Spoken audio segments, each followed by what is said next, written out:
कई सालों के बाद ये इंसानी क्रिएचर जिंदा हो गया क्योंकि उसका खानदानी लॉकेट किसी ने चुरा लिया था और अब वो इसे पाने के लिए क्या क्या करेगा ये तो दिल दहला देने वाला है। इस रोमांचक कहानी की शुरुआत होती है एक बहुत ही घने फॉरेस्ट को दिखाते हुए। इसी फॉरेस्ट के अंदर हमें कई सारे टूरिस्ट का ग्रुप दिखाया जाता है जो अपनी छुट्टियां मनाने के लिए इसी जगह पर कैंपिंग के लिए आए थे। उन लोगों ने पूरे फॉरेस्ट में एक जगह स्पॉट करके वहीं पर अपना सामान बिछाना स्टार्ट कर दिया और उनकी ऐसी ही लोकेशन हर दिन में बदलती रहती। लेकिन उसी जगह के थोड़े ही दूर हमें एक बहुत ही पुराना घर दिखाई देता है। ये घर बहुत ही ज्यादा टूटा फूटा था और देखने से लगता है कि कोई यहाँ पर पहले भी रह चुका है। हमें तो उस घर की एक लकड़ी के टुकड़े पर कोई लॉकेट लटका हुआ दिखाई देता है। ये लॉकेट किसका और कहां से आया किसी को नहीं अंदाजा, लेकिन हमें पता चला कि कोई इंसान या फिर टूरिस्ट उस जगह पर पहुंचता है और उस लॉकेट को वहां से निकालकर अपने साथ लेकर चला जाता है। उसने बिल्कुल नहीं सोचा कि ये लॉकेट श्रापित हो सकता है जिसे जानबूझकर फंसाने के लिए यहाँ पर रखा गया हो। पर इन चीजों के बारे में ज्यादा ना सोचते हुए वो उस लॉकेट को लेकर चला गया। लेकिन कुछ देर बाद एक बहुत ही खौफनाक चीज होती है। उसी टूटे फूटे हुए घर के जमीन की तरफ से कुछ तो हलचल होने लगी। बाद में पता चला कि कोई तो है जो बाहर आने की कोशिश कर रहा है। थोड़े ही देर के अंदर वहां से एक बहुत ही खतरनाक हाथ बाहर निकलता है। ये हाथ काफी ज्यादा डरावना लग रहा था और अब धीरे धीरे जो भी अंदर होता है वो बाहर निकल गया। यहाँ पर देख पा रहे थे कि वो इंसान ही है, लेकिन इंसान बिल्कुल नहीं है। उसकी पूरी बॉडी पर बहुत ही घाव के निशान थे और लग रहा होता है कि वो कई सालों से जमीन के अंदर सोया हुआ था। वो खतरनाक इंसान आसपास ढूंढ रहा होता है उस लॉकेट को जो इस जगह पर सालों से पड़ा हुआ था और इनडायरेक्टली कह सकते हैं कि वो इसकी प्रोटेक्शन करता था। जो कि अब वो लॉकेट चोरी हो चुका है तो ये खतरनाक क्रिएचर उसे ढूंढ कर रहेगा चाहे कुछ भी हो जाए। उसके चलने की स्पीड बहुत ही स्लो होती है लेकिन वो दिखने में काफी डरावना था। अब उसकी नजर उसी जगह पर थी कि उसका लॉकेट कहां पर चला गया। आखिर इस लॉकेट के पीछे राज क्या है और वो इंसान इस तरीके से कैसे कर्स हो गया, इसका राज थोड़े ही देर में रिवील होने वाला है। अब वो पूरा घना फॉरेस्ट था लेकिन वो खतरनाक इंसान धीरे धीरे आगे बढ़ता रहा। वो कुछ आवाजों को सुन पा रहा था जिसमें दो आदमी एक दूसरे से बात कर रहे थे। अब थोड़ी देर तक ट्रेवल करने के बाद उस आदमी को एक जाल दिखाई देता है। उसी जाल के अंदर कई दिनों पहले एक जानवर फंसा था जिसकी सिर्फ हड्डियां ही होती हैं। लेकिन जब वो बिग मैन उस जगह पर पहुंचता है तो पेड़ के पास एक कैमरा बांधा गया था। ये इसलिए क्योंकि जिस शिकारी ने भी ये जाल लगाया होता है वो देखना चाहता है कि यहाँ पर जानवर किस टाइप के हैं। अब बिग मैन समझ गया था कि आसपास जरूर कोई रहता है, इसीलिए वो जल्द से जल्द उसी डायरेक्शन में आगे बढ़ने लगा। लकीली उसे सामने की तरफ एक बड़ा सा फार्म हाउस दिखाई देता है जहाँ पर एक्चुअल में वो शिकारी रहता था। बिग मैन जब झाड़ियों के पीछे से देख रहा होता है तो पता चला कि उस जगह पर उस शिकारी के साथ साथ एक फॉरेस्ट ऑफिसर भी मौजूद है जो एक दूसरे से बातें कर रहे थे। बिग मैन यहाँ पर उनसे बिल्कुल डरता नहीं, वो अपनी स्पीड में आगे बढ़ता जाता है। यहाँ पर फॉरेस्ट ऑफिसर उस शिकारी को डांट रहा था कि तुम अपने आसपास इतने सारे जाल मत लगाओ। कई सारे टूरिस्ट और ट्रेवलर्स यहाँ से गुजरते हैं तो वो सभी कहीं इन सारे जाल में ना फंस जाए। अगर कोई भी केस ऐसा आया तो उसे जेल जाना पड़ सकता है। शिकारी बोल रहा था कि यही तो काम है उसका, जानवरों को जाल की मदद से पकड़ना, और अगर वो इतना भी नहीं करेगा तो उसकी लाइफ कैसे आगे बढ़ेगी। कई सारे डिस्कशन के बाद आखिर में वो फॉरेस्ट ऑफिसर वहाँ से चला जाता है। शिकारी के हाथ में भी गन थी इसीलिए वो घर से होते हुए थोड़ा फॉरेस्ट वाले इलाके में चला गया। पर यहाँ पर ये बिग मैन बहुत ही धीरे धीरे घर के अंदर पहुंचता है और उसने अपना लॉकेट ढूंढना स्टार्ट कर दिया। अब सामने की तरफ उसे अपना लॉकेट दिखाई देता है जो कि उसने जाकर टच किया और एक मिरर के सामने जाकर खड़ा हो गया। लेकिन चौंकाने वाली बात ये थी कि सामने मिरर के रिफ्लेक्शन में कोई और ही दिखाई दे रहा होता है। एक्चुअल में ये सारी चीजें उस बिग मैन के विजन थे जो अपने पुराने दिनों को याद कर रहा होता है जब वो नॉर्मल इंसान हुआ करता था। उसने ये भी सोचा कि उसके कितनी अच्छी फैमिली हुआ करती थी और ये लॉकेट उसकी मदर ने दिया था मरने से पहले। कहा था कि इसका अच्छी तरीके से ख्याल रखो, ये हमारी आखिरी निशानी है। इसीलिए वो बिग मैन इतने सालों से जो जमीन के अंदर सो रहा था, जैसे ही लॉकेट चोरी हुआ वो जाग गया। पर यहाँ थोड़ी देर में पता चलता है कि किसी ने गन चला दी है। ये वही शिकारी था जो अंदर पहुंच चुका होता है और उस बिग मैन को देखकर डर गया था। गोली लगने पर भी बिग मैन को कुछ हुआ नहीं। वो बहुत ही ज्यादा गुस्से में पीछे मुड़ता है और उस आदमी की तरफ बढ़ता है। शिकारी इसका चेहरा देखकर इतना डर गया कि वो अपना गन छोड़कर ही भागने लगा। बिग मैन तो भाई धीरे धीरे उसका पीछा करने लगता है क्योंकि शायद वो भाग नहीं सकता। अब उस बेचारे शिकारी की नसीब इतनी ज्यादा खराब थी कि वो अपने ही बिछाए गए एक जाल के अंदर जाकर फंस जाता है। उसके पैर पर भारी चोट लग चुकी थी और वो भाग भी नहीं सकता था। ये काम तो उसने बिग मैन के लिए बहुत आसान कर दिया और अब थोड़ी ही देर में बिग मैन उस जगह पर पहुंचा और उस शिकारी को बुरी तरीके से मारने लगा। इनफैक्ट बिग मैन के हाथों में इतनी ज्यादा ताकत होती है कि वो उसके बॉडी पार्ट्स ही अलग कर देता। लेकिन एक बात उसने घर जाकर नोटिस की कि जो लॉकेट उसने हाथ में लिया है वो एक नकली लॉकेट था और वो उसका वाला लॉकेट नहीं है। ये same to same original one जैसा दिख रहा था। अब जब ये बात बिग मैन को पता चल गई है तो वो समझ गया कि उसने बेफालतू में एक मासूम की जान ले ली, लेकिन उसे इन चीजों से बिल्कुल भी फर्क नहीं पड़ता। वो सीधा गया उस मरे हुए आदमी के पास जिसकी बॉडी बिखरी हुई थी और अब तो वो अपने ओरिजिनल लॉकेट की तलाश में है कि वो कहाँ पर मिलेगा। धीरे धीरे फॉरेस्ट के और अंदर जाते समय काफी रात हो चुकी थी और अब तो बिग मैन को कुछ और लोगों के चिल्लाने की आवाज आती है। शॉकिंग बात होती है कि ये वही सारे टूरिस्ट थे जो हमें कहानी की शुरुआत में दिखाया गया था। वो सभी तो बॉन फायर के चारों तरफ मजे कर रहे होते हैं और कई सारी बातें करते हैं, लेकिन बिग मैन चोरी चुपके उनके ऊपर नजर रख रहा था ताकि उसका लॉकेट मिल जाए। और अगर इन लोगों में से किसी ने भी वो लॉकेट चुराया होगा तो ये उसका आखिरी और दर्दनाक दिन हो सकता है। वो सारे टूरिस्ट बैठकर अलग अलग टाइप की कहानियां सुना रहे थे और एक दूसरे से बातचीत कर रहे थे, लेकिन वो बिग मैन जो उनके आसपास ही छुपा हुआ था वो उन पर डायरेक्टली हमला नहीं करता। वो सबसे पहले उनकी बात सुनता है कि वो क्या कह रहे हैं। अब यहाँ शॉकिंग बात तो ये थी कि उन सारे टूरिस्ट के बीच उसी बिग मैन के बारे में बातचीत हो रही होती है जो पूरी सिटी में काफी ज्यादा फेमस था। इसकी कथाएं कई सालों से चलती आ रही होती हैं और बहुत लोग तो इससे डरते भी थे। शॉकिंग बात तो ये हुई कि ये सारे फ्रेंड्स इसी वजह से यहाँ पर आए थे ताकि वो इस थियोरी को गलत प्रूव कर सके। अब सबसे पहले उन सभी में से एरन नाम का एक लड़का बोलने लगता है कि ये कहानी मुझे पता है, ये उसके फैमिली मेंबर्स ने सुनाई थी जो आज तक प्रचलित है चारों तरफ। एरन तो अब उसी बिग मैन के बारे में बताने लगा कि कई साल पहले ये एक नॉर्मल इंसान हुआ करता था, लेकिन बदकिस्मती से उसका दिमाग बच्चों जैसा ही रहा। यानी वो बिग मैन बड़ा तो होता चला गया लेकिन उसका दिमागी संतुलन एक बच्चे जैसा था। उसे कोई भी चीज समझने के लिए बहुत ज्यादा टाइम लगता। ये सारी चीजें उसके जवान होने तक चलती ही रही। इन्हीं चीजों की वजह से उस बिग मैन को काफी सारे ताने सहने पड़ते और लोग तो उसका मजाक भी उड़ाते। कुछ लोग तो ऐसे भी होते थे जो बिग मैन को समझते हैं कि वो उनकी सोसाइटी के लिए खतरा है, इसीलिए वो हर बार उसे परेशान करते और मारते रहते। लेकिन बिग मैन के मदर एंड फादर बहुत ही अच्छे थे, वो लोगों की मदद करते, पर कहते हैं कि अच्छे लोगों की ज्यादा कोई कदर नहीं करता। अब बिग मैन के फादर के जो दुश्मन थे वो उनसे बदला लेने के लिए उसके बेटे को ही मारते। पलटवार में उनका बेटा बिग मैन कुछ कर नहीं सकता था क्योंकि वो दिमागी तौर पर पहले से ही कमजोर होता है। ये बातें बिग मैन के पेरेंट्स को पता थी और वो कंप्लेन भी करना चाहते थे, लेकिन पुलिस ऑफिसर ये कहकर टाल देते कि तुम्हारे बच्चों की हालत ठीक नहीं है और उस केस में उनकी ही गलती ठहराकर पलट दिया जाता। लेकिन एक दिन ऐसा आया जब कुछ सोसाइटी के लोगों ने डिसाइड किया कि वो उसे और ज्यादा टॉर्चर करेंगे। इसीलिए बिग मैन को एक दिन कह दिया गया कि पहाड़ी वाले इलाके पर कई सारी टॉयज कार रखी हुई हैं। उन्हें पता था कि बिग मैन को टॉय कार बहुत ही ज्यादा पसंद है और अगर उसे बुलाया जाएगा तो वो जरूर उस जगह पर जाएगा। वो बिग मैन फॉरेस्ट वाले इलाके पर पहुंच गया। अब वहाँ सोसाइटी के कुछ लोग मौजूद थे जो डरावने कॉस्ट्यूम पहनकर उसे और ज्यादा भड़काने लगे। बिग मैन तो ऑब्वियसली एक बच्चा ही था, वो इन चीजों को देखकर काफी भागने लगा। उसे कुछ समझता नहीं कि अपने प्रोटेक्शन के लिए क्या करे। अब सोसाइटी वालों ने तो यही सोचा था कि वो उसे डराएंगे, लेकिन ये बात बहुत ज्यादा बिगड़ गई। बिग मैन ऊंचाई से नीचे गिर जाता है और बेचारी की जान ही चली गई थी। ये एक साफ प्लान मर्डर था जो कि वो सोसाइटी वाले अपने सर पर नहीं लेना चाहते थे, इसीलिए उन्होंने डिसाइड किया कि वो इन बारे में किसी को बताएंगे नहीं और अजीब तरीके के कपड़े को खुद वो बिग मैन को पहनाकर वहां से चले जाते।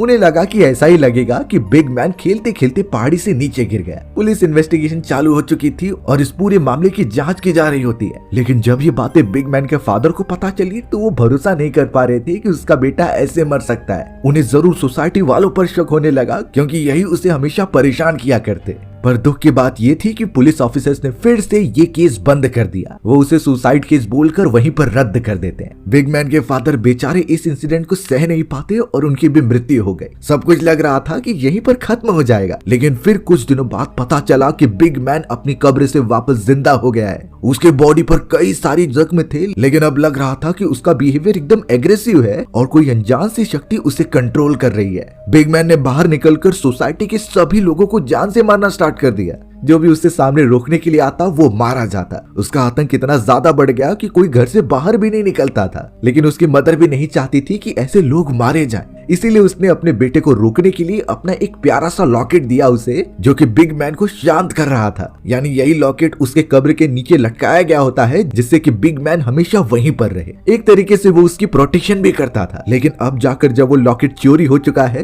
तो वो बिग मैन वापस आ गया है और जब तक उसे लॉकेट नहीं मिलेगा तब तक सामने जितने भी लोग आएंगे वो उन्हें मारता जाएगा। एरन ने तो ये भी बताया कि उसकी बॉडी इमॉर्टल है, यानी किसी वेपन या फिर चाकू से हम उसे नहीं मार सकते। सिर्फ एक ही रास्ता है कि हमें कैसे भी उस लॉकेट को उसे प्रोवाइड करना होगा। लेकिन ये सारे बेचारे टूरिस्ट को क्या पता कि वो बिग मैन उनके आसपास ही मंडरा रहा है, जरा सी भी गलती उन लोगों की जान ले सकती है। पर खैर एरन बाद में ये कह देता है कि ये सब कहानियां हैं, रियलिटी से इसका कुछ ताल्लुक नहीं। एक समय पर तो सभी टूरिस्ट डर गए थे, लेकिन बाद में कहानी कहने पर वो एकदम चिल हो जाते हैं। साथ में आकर वो फोटोग्राफ्स खींचने लगे और काफी मजे करते हैं। कुछ देर के बाद उन्होंने आग बुझाई और वापस अपने टेंट में चले गए, जहाँ पर वो रात गुजारेंगे। पर अब शायद शुरू होने वाला था उस बिग मैन का आतंक। बिग मैन अब उस वुडन हाउस में चला जाता है जहाँ सारे टूरिस्ट मौजूद थे। तभी अचानक उसे बाहर की तरफ एरन दिखाई दिया। एरन कुछ सामान लेने के लिए स्टोर हाउस में जा रहा होता है, लेकिन तभी उसकी मुलाकात हो गई बिग मैन से, यानी जिसकी कहानियां वो सुना रहा था उसका मेन कैरेक्टर तो उसके सामने ही है। अब यहाँ एरन देखकर डर तो गया और वो चिल्लाने जैसे ही जाता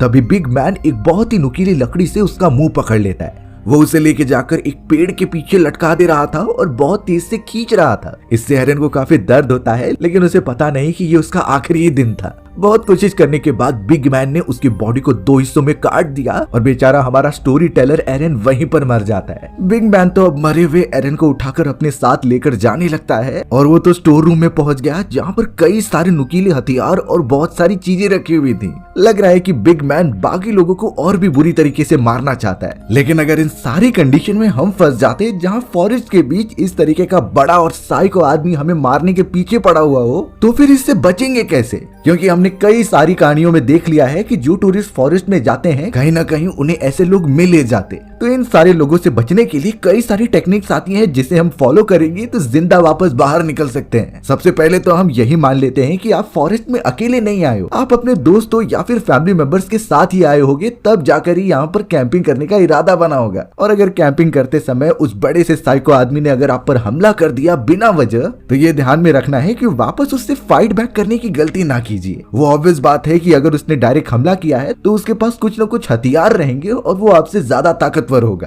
तो फाइटिंग का ऑप्शन एकदम लास्ट रखते हैं, जब हमारी जान बहुत ज्यादा खतरे में होगी। जैसे ही हम उस बड़े से साइको आदमी को स्पॉट करते हैं तो हमें ट्राई करना है कि उस जगह से दूर भाग जाए। अब ये टेक्निक सोल्जर्स द्वारा अप्लाई की जाती है, जिससे कि वो अपने दुश्मनों से बचते भी थे और उनसे दूर निकल जाते थे, यानी कि सैबोटाज होना और दुश्मन को कंफ्यूज करना। अगर वो साइको बड़ा आदमी बहुत तेज भागता है और आपके मुकाबला करता है तो फॉरेस्ट में सैबोटाज होना सबसे बेस्ट ऑप्शन है, यानी कि हमें पेड़ पौधे अपने बॉडी पर लगा लेने हैं और ऐसी जगह पर छुप जाना है जहां कोई आपको देख ना पाए। सेम टू सेम गिरगिट जैसा। मैंने ये पहले भी मेंशन किया है कि सैबोटाज होने का सबसे बेस्ट तरीका होता है अपने बॉडी पर मिट्टी लगा लेना। मिट्टी की वजह से आपकी बॉडी की नेचुरल फ्रेग्रेंस चली जाती है। अगर आप तब अंधेरे इलाके में भी छुप जाए तो आपको कोई स्पॉट नहीं कर पाएगा। दूसरी मेन पॉइंट होता है कि आप बिल्कुल भी भटकिए मत। ये बिल्कुल भी नहीं सोचना है कि अगर हम सब अलग अलग होकर भागेंगे तो वो कंफ्यूज हो जाएगा। इस सिचुएशन में टीम वर्क बहुत ही ज्यादा इंपॉर्टेंट है, पर साथ ही साथ हमें दुश्मन को कंफ्यूज करने के लिए अलग अलग आवाजें निकालनी चाहिए, जैसे ही पक्षी की आवाजें और कई अजीब से जानवरों की आवाजें, जिससे ऐसा लगेगा दुश्मन को कि आप कोई सिग्नल देना चाहते हो। फॉरेस्ट में कई सारी आवाजें गूंजती हैं, तो इससे जरूर दुश्मन कंफ्यूज हो जाएगा। जितना ज्यादा आप दूर जाते जाओ उतनी ही आपकी जान बच जाएगी। पर अगर फिर भी इन चीजों के बावजूद आपका सामना इतने बड़े साइको आदमी से होता है, तो सबसे पहले ध्यान रहे उसके बॉडी के नाजुक हिस्सों पर हमला कीजिए, यानी उसके आंख, नाक और सर के ऊपर। बाकी बॉडी पार्ट्स तो उसके बहुत ज्यादा स्ट्रॉन्ग होंगे, लेकिन अगर उस साइको आदमी की आंख फूट गई तब तो आपको वहां से भागने का बहुत अच्छा मौका मिल जाएगा। पर यहाँ एक्चुअल में जो बिग मैन था वो तो एकदम एक्सेप्शनल केस होता है। उसके पास सोचने समझने की शक्ति बहुत अच्छी थी और फिलहाल तो वो अपने मदर द्वारा दिए गए उस लॉकेट को ढूंढ रहा होता है। बिग मैन ने तो वहां से कई सारी अनजानी पोशाक पहन ली जो फायर फाइटिंग की थी, और कुछ नुकीले हथियार भी थे जो वो अपने साथ ही रख लेता है। उसने वो मास्क अपने ऊपर पहन लिया और सारे हथियार लेकर बाहर निकल गया।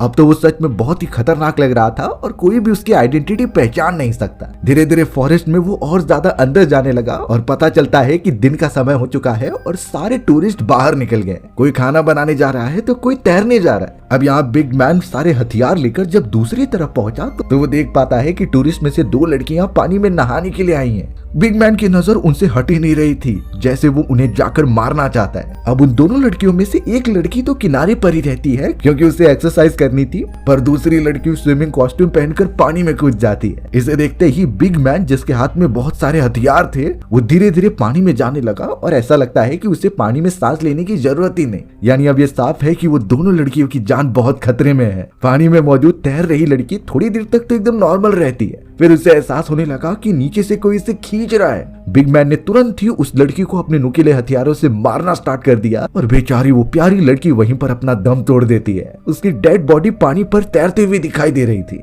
धीरे धीरे करके अब बिग मैन पानी से बाहर निकलता है और उस दूसरी लड़की के पास चला जाता है जो अभी भी एक्सरसाइज में लगी हुई थी। उस लड़की को बिल्कुल नहीं अंदाजा कि पीछे उसकी मौत आ रही है। अगर वो भागी नहीं तो एक ही बार में खत्म हो जाएगी। बिग मैन के हाथ में जो नुकीले हथियार थे उससे वो रीढ़ की हड्डी के पास ही उसे मार देता है। बेचारी लड़की को टाइम ही नहीं मिला कुछ रिएक्ट करने का और उसकी जान चली गई। इतनी बुरी तरीके से मौत शायद किसी को मिली होगी। बिग मैन उस लड़की को भी खत्म कर देता है, लेकिन उसे लॉकेट कहीं भी नहीं मिला। यानी अब वो बाकी टूरिस्ट के पास जाएगा जो अभी भी इसी फॉरेस्ट में है। बिग मैन एक ऊंचाई पर चढ़ जाता है और उस मरी हुई लड़की को नीचे फेंक देता है। फिर से वो निकल पड़ा था अपने हथियार लेकर और भी ज्यादा टूरिस्ट के पास। अब वो उन सारे टूरिस्ट की टीम में से कुछ लोगों की बहस सुनता है जो समझ नहीं पा रहे थे कि उनके बाकी दोस्त कहाँ गायब हो गए। उन लोगों ने कहा था कि सब आसपास रहेंगे कैंपिंग साइट के, लेकिन दो लड़कियां और एरन मिल ही नहीं रहे। बाकी टूरिस्ट को क्या अंदाजा कि जिस 3 दोस्तों के बारे में वो बात कर रहे हैं वो कभी वापस ही नहीं आएंगे। बिग मैन उन लोगों की सिर्फ आवाजें ही सुन पा रहा था, जिसमें एक लड़का कहता है कि हमें सिक्योरिटी ऑफिसर से मदद मांगनी चाहिए, वो जल्द से जल्द अपनी टीम यहाँ लाकर लापता हुए मेंबर्स को ढूंढ लेंगे। अब उनकी इसी तरीके से बहस के दौरान उनके कार की चाबी नीचे गिर जाती है, जो थोड़ी देर बाद उसे बिग मैन को मिल गई थी। बिग मैन जैसे ही उस चाबी को उठाता है तब वो एकदम चौंक गया, क्योंकि उस चाबी के साथ साथ एक छोटी सी टॉय कार भी लगी हुई थी जो ऑब्वियसली बिग मैन को बहुत ज्यादा पसंद होती है। बिग मैन तुरंत ही एक पेड़ के पास आकर उस कार से खेलने लगा और पहली बार हमें उसका खौफनाक चेहरा दिखाई देता है। कहीं न कहीं इन सारी चीजों में उसके ऊपर वो दुख भी था जो उसकी पास की जिंदगी में उसने झेला होता है, और शायद सोसाइटी के कंडीशन ने ही उसे मजबूर किया ऐसी खतरनाक शख्सियत में बदलने के लिए। थोड़ी देर तक बिग मैन उस कार से खेलता ही रहा, तभी टूरिस्ट ग्रुप के 2 मेंबर्स वहाँ पर चाबी ढूंढने के लिए आ जाते हैं। एक मेंबर तो ये कहने लगा कि कहीं उन लोगों को वही बिग मैन वाली कहानी के आदमी ने तो नहीं मार दिया जिसकी बातें एरन कर रहा था। अब बिग मैन जो पेड़ के पीछे छुपा हुआ था वो जब अपनी आवाज सुनता है तो वो उठ खड़ा हुआ। उसने फिर अपने मास्क पहने और एक नुकीली कुल्हाड़ी देकर उन लोगों के पास बढ़ने लगा। पहला मेंबर तो गाड़ी चालू करने की कोशिश कर ही रहा था, तभी बिग मैन उसके पास आकर उसे मारने लगता है। फर्स्ट मेंबर ने अपनी प्रोटेक्शन तो की, लेकिन वो नीचे गिर गया। इसी मौके का फायदा उठाकर बिग मैन ने उसके पैर पर कुल्हाड़ी मार दी थी। वो तो अपना दूसरा हथियार भी लेने जाता है, पर तब तक उस जगह पर चिल्लाने की आवाज सुनकर सेकंड मेंबर भी पहुंच गया। सेकंड मेंबर जल्द से जल्द अपने साथी के पैर से वो कुल्हाड़ी निकाल रहा था। फर्स्ट वाले मेंबर ने बताया कि वो एक खतरनाक इंसान है जो मुझ पर हमला कर रहा था, हमें उससे जल्द से जल्द बचकर निकलना होगा। बिग मैन तो अब उनके बहुत पास था और चाहे तो वो एक ही बार में दोनों को खत्म कर दे। वो तो कुल्हाड़ी लेकर हमला करने के लिए भी आगे बढ़ा, पर अच्छी बात होती है कि उन टूरिस्ट ने अपने साथ प्रोटेक्शन के लिए गन ली थी। तुरंत ही खतरा देखकर उन्होंने सीधा बिग मैन के ऊपर गोली चला दी। गोली लगते ही बेचारा वहीं पर गिर गया था। बाकी दोनों मेंबर्स को लगा कि ये मर चुका है और उसके ऊपर से खतरा टल गया है, लेकिन उन्हें अंदाजा तो लग गया था कि शायद बाकी जो मेंबर्स हैं उनकी क्या हालत हुई होगी और उनके पीछे जरूर इसी आदमी का हाथ होगा। बिग मैन अगले ही मोमेंट में उठ गया होता है और वापस से अपनी कुल्हाड़ी लेकर उन दोनों लड़कों के पास बढ़ा। वो दोनों संभलने की कोशिश तो कर ही रहे थे, लेकिन बिग मैन ने उस कुल्हाड़ी को सीधा उनकी तरफ फेंक दिया। एक लड़के के सर पर जाकर वो लग जाती है और वो वहीं पर मर जाता है। बाकी जो दूसरा आदमी था जिसके पैर पर बिग मैन ने हमला किया था, वो अभी भी घायल पड़ा हुआ उससे रैम की भीख मांग रहा होता है, पर बिग मैन बिल्कुल भी इन चीजों के बारे में नहीं सुनने वाला। उसने एक बड़ा सा पत्थर उठाया और उसे सीधा उस आदमी के चेहरे पर मार दिया। अब इन दोनों को भी मरने के बाद बिग मैन उनका पॉकेट चेक करता है, इस उम्मीद में कि शायद उसकी मदर द्वारा दिया गया वो लॉकेट इनके पास हो, लेकिन वहाँ पर लॉकेट नहीं होता। अब बिग मैन भी एकदम परेशान हो गया था कि वो लॉकेट को ढूंढे तो कहाँ ढूंढे। तभी उसे फिर से सुनाई देती है कुछ बाकी मेंबर्स की आवाजें जो अभी भी बचे हुए थे, इसीलिए वो सीधा अपने हथियार लेकर उन लोगों की तरफ बढ़ने लगा। बिग मैन देख पा रहा होता है कि सामने की तरफ एक लेडी मौजूद है, लेकिन जब उसने गले में देखा तो पता चला कि सच में उसका लॉकेट उस लड़की के पास है। बिग मैन ने तो तुरंत ही सोच लिया कि वो उस जगह पर पहुंचकर लड़की को दूर से ही मार देगा। पर जैसे ही वो कुल्हाड़ी लेकर उसकी तरफ फेंकने जाता है तभी एक दूसरा मेल मेंबर आ गया। उस मेल मेंबर ने अपनी कलीग को तुरंत ही सावधान कर दिया, जिससे वो पीछे हट जाती है। कुल्हाड़ी का निशाना चूक गया और वो तुरंत ही एक गाड़ी पर बैठकर वहाँ से भागने लगे। वो समझ गए थे कि ये खतरनाक आदमी उन्हें मारना चाहता है। दोनों ही अब ट्राई करते हैं कि फॉरेस्ट से दूर जाकर मदद लाने का, और यहाँ बेचारा बिग मैन अपने उस लॉकेट की तलाश में धीरे धीरे उनकी तरफ चलता ही रहता है। भले ही वो तेज भाग दौड़ नहीं सकता, लेकिन वो कंसिस्टेंट रहता है अपने शिकार की तरह।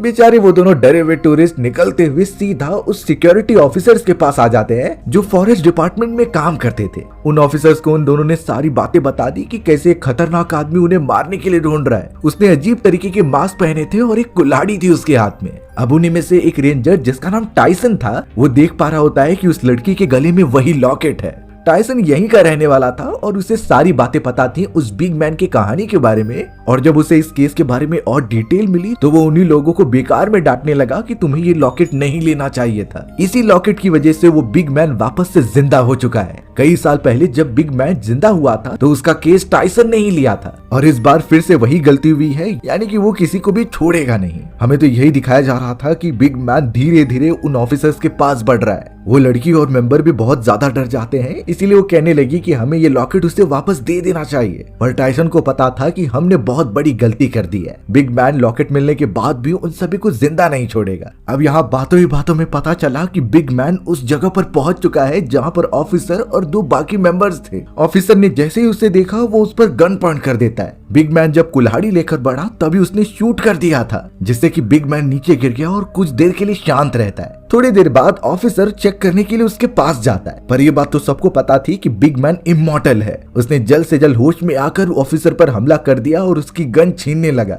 बाकी दो मेंबर्स इतना ज्यादा डर गए थे कि वो ऑफिसर की मदद ही नहीं करते और वहां से सीधा अपनी जान बचाकर भाग जाते हैं। ऑफिसर पूरी तो कोशिश कर रहा था, लेकिन ऑब्वियस बात है कि वो बिग मैन की ताकतों के सामने कुछ भी नहीं। तुरंत ही बिग मैन ने उसे नीचे गिराया और बेहोश कर दिया। एक नुकीले हुक की मदद से उसने उसकी बॉडी के अंदर छेद कर दिया था, जिससे शायद ऑफिसर वहीं पर बेहोश हो गया। फिलहाल के लिए बिग मैन उन दोनों मेंबर्स के पास भागता नहीं, बल्कि वो तो ऑफिसर से बदला लेने के लिए उसे अपने एक रूम में लेकर जाता है। उसके अंदर लकड़ी काटने के कई सारे इक्विपमेंट्स थे, तो अब वो ऑफिसर को दर्द देकर मारने वाला था, इतनी बुरी तरीके से किसी को भी मौत ना मिले। जल्द से जल्द ऑफिसर को खत्म करने के बाद अब बिग मैन अपने लॉकेट को ढूंढने के लिए फॉरेस्ट में चला गया। कहीं भी वो दोनों मेंबर्स उसे दिखाई तो नहीं दे रहे थे, पर बिग मैन ये समझ गया था कि जरूर वो यहीं कहीं छुपे हुए हैं। उनके बॉडी की स्मेल का सेंस उसे हो रहा था। अब उन दो मेंबर्स में से जो मेल मेंबर होता है उसने प्लान बनाया था कि सबसे पहले वो उस आदमी का ध्यान भटकाएंगे, फिर वो चकमा देकर आराम से निकल जाएंगे। बट शायद ये उस मेंबर की गलतफहमी थी। जैसे ही वो कुछ आवाजें निकालता है बिग मैन को डिस्ट्रैक्ट करने के लिए, बिग मैन तुरंत ही कुल्हाड़ी लेकर उसके पास आ गया और फेंक कर उसे सीधा खत्म कर दिया। उस लड़के की दूसरी फीमेल साथी पीछे रुककर सब देख रही थी। ये इतना डरावना मंजर था क्योंकि वो बिग मैन अपनी कुल्हाड़ी से उसे लगातार मारता ही जा रहा था।